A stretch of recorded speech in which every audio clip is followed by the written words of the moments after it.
रमाइलो गर्नको लागि मात्रै नाचगान लिएर आएको होइन।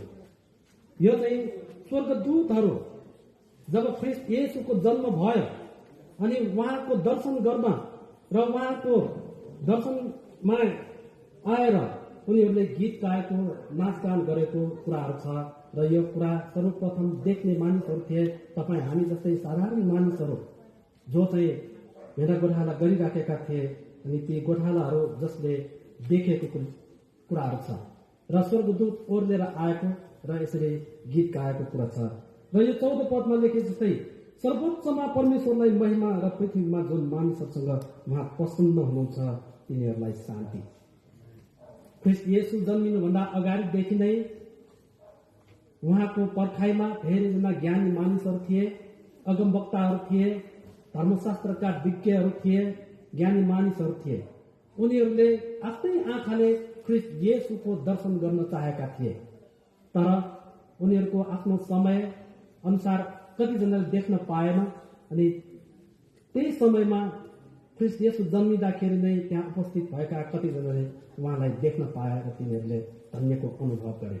अनि यो उहाँको जन्म भएको 2024 साल बितिसकेको छ र यति हुँदाहुँदै पनि 2024 साल बितिसक्दाखेरि पनि कतिजनाले अझै पनि ख्रीष्ट येशूको नाउँसम्म पनि सुन्न पाएको छैन। ख्रीष्ट भन्नाले उहाँ अभिषेक गरिएको, येशू भन्नाले मुक्तिदाता, उद्धारकर्ता, पापबाट छुटकारा दिने। त्यसकारणले गर्दाखेरि उहाँको नाउँ नै मुक्तिदाता हो, उहाँ नै अभिषिक्त जन हो।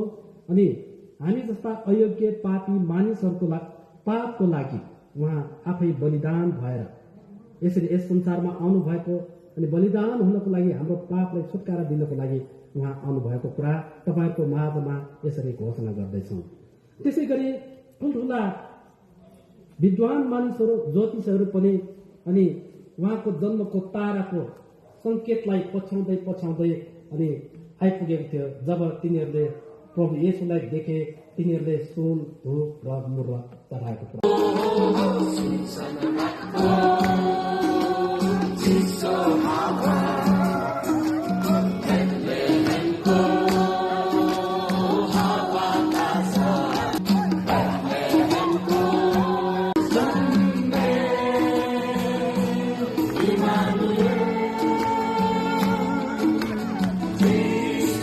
Jesus, some God.